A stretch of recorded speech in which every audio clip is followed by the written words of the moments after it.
शिव हैं त्रिलोकी आदि और अनंत के देवता। शिव पालक भी हैं और संहारक भी हैं। भगवान शिव जिनके सामने दुनिया की सभी शक्तियाँ परास्त हो जाती हैं, तो ऐसे हैं हमारे भोले शंकर भगवान शिव। इस वीडियो में हम आपको जानकारी देंगे कि कौन है भगवान शंकर के माता पिता तथा भगवान शंकर ने किससे शिक्षा ग्रहण की थी और कौन है इनके शिष्य। दोस्तों, हमारे चैनल डिवाइन स्टोरीज में आपका स्वागत है।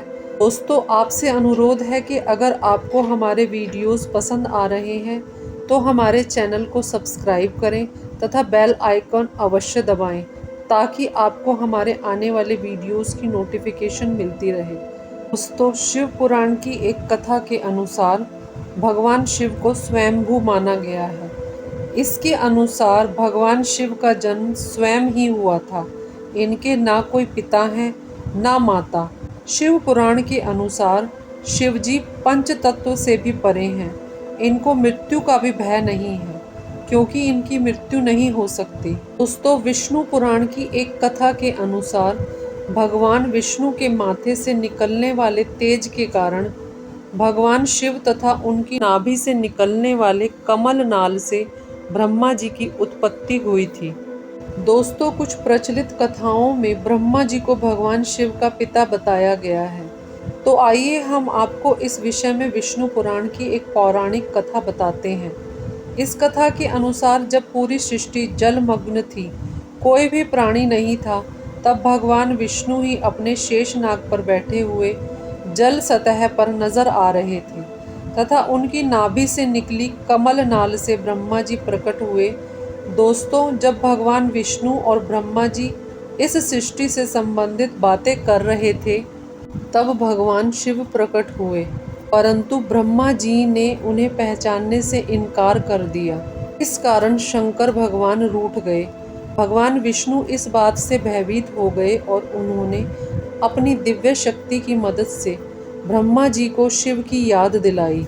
तब ब्रह्मा को अपनी गलती का एहसास हुआ और ब्रह्मा जी ने भगवान शंकर जी से क्षमा मांगते हुए उनसे अपने पुत्र के रूप में पैदा होने का आशीर्वाद मांगा। शिव जी ने उनकी प्रार्थना स्वीकार करते हुए उन्हें ये आशीर्वाद दे दिया। दोस्तों, विष्णु पुराण के अनुसार जब ब्रह्मा जी इस सृष्टि की रचना कर रहे थे, तब उन्हें एक बालक की आवश्यकता पड़ी।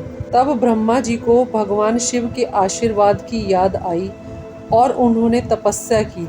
तब भगवान शिव उनकी गोद में रोते हुए प्रकट हुए।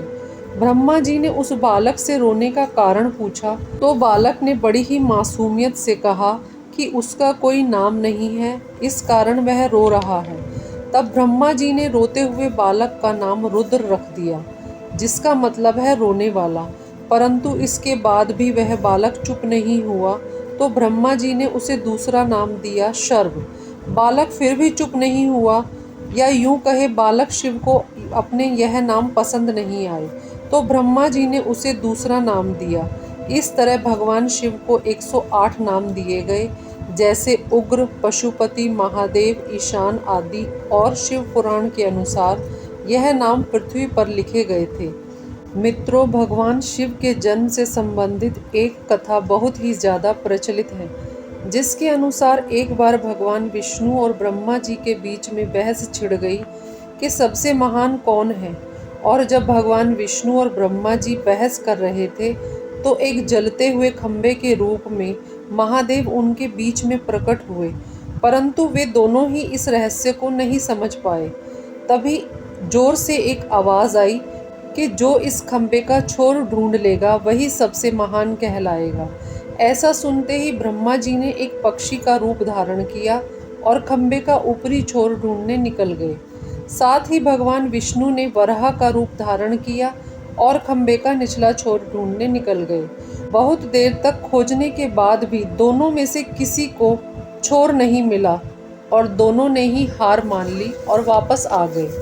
तब भगवान शिव अपने असली रूप में आ गए और भगवान विष्णु और ब्रह्मा जी ने ये मान लिया कि महादेव ही सबसे महान और शक्तिशाली हैं। इनसे बड़ी शक्ति इस दुनिया में कोई और नहीं है। शिव पुराण की इस कथा के अनुसार भगवान शिव का खंभे के रूप में प्रकट होना इस बात को दर्शाता है कि ना तो भगवान शिव जन्मे थे और ना ही उनका कोई अंत है। दोस्तों, एक कारण तो यही है कि भगवान शिव को स्वयंभू कहा जाता है, यानी उनका अंत है ही नहीं, वह अमर हैं।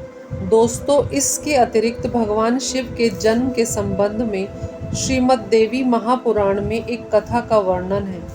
तो आइए इस कथा के बारे में हम आपको बताते हैं। एक समय की बात है जब नारद जी ने अपने पिता ब्रह्मा जी से पूछा कि इस सारी सृष्टि का निर्माता कौन है तथा त्रिदेव यानी भगवान विष्णु, भगवान महादेव तथा आपके माता पिता कौन हैं।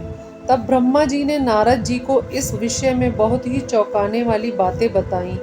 उन्होंने बताया कि देवी दुर्गा और शिव स्वरूप ब्रह्मा के योग से ब्रह्मा, विष्णु और महेश का जन्म हुआ था, यानी प्रकृति का रूप धारण कर माँ दुर्गा ही हमारी माता है। ब्रह्मा यानी काल सदाशिव हमारे पिता हैं।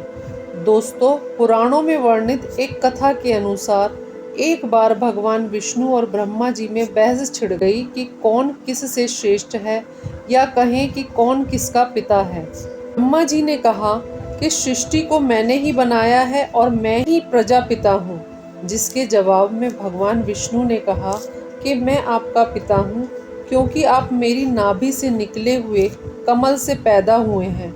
और धीरे धीरे बहस बढ़ गई तो सदाशिव भगवान भोले को आना पड़ा। भगवान शंकर ने कहा कि पुत्रों, मैंने ही तुम्हें इस संसार को बनाने तथा इसे संभालने के केवल 2 ही काम दिए हैं।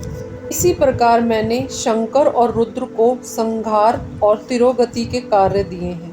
और मेरे 5 मुख हैं, एक मुख से अकार, दूसरे मुख से उकार, तीसरे मुख से मुकार, चौथे मुख से बिंदु और 5वें मुख से नाद के शब्द प्रकट हुए हैं, जिनके संयोजन से ओम की उत्पत्ति हुई है, जिसे आज हम महादेव के मूल मंत्र के रूप में जानते हैं। इतना सुनते ही भगवान विष्णु और ब्रह्मा जी दोनों ही समझ गए कि भगवान शिव से शक्तिशाली इस दुनिया में कुछ भी नहीं है। दोस्तों, इस कथा से भी हमें पता चलता है कि भगवान शिव ही पर ब्रह्म है। अब प्रश्न आता है कि भगवान शिव ने किस से शिक्षा प्राप्त की थी, यानी कौन है भगवान शिव के गुरु।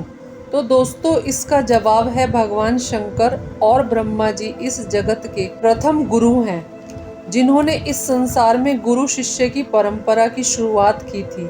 ब्रह्मा जी ने अपने मानस पुत्रों को शिक्षा प्रदान की थी, तो भगवान शंकर ने अपने ज्ञान की शिक्षा केवल अपने 7 शिष्यों को ही दी थी, और वह शिष्य आज संसार में सप्तऋषि के रूप में जाने जाते हैं। तो दोस्तों, आज की वीडियो में बस इतना ही। आशा है आपको यह वीडियो पसंद आई होगी। अगर पसंद आई तो चैनल को लाइक तथा सब्सक्राइब कीजिए।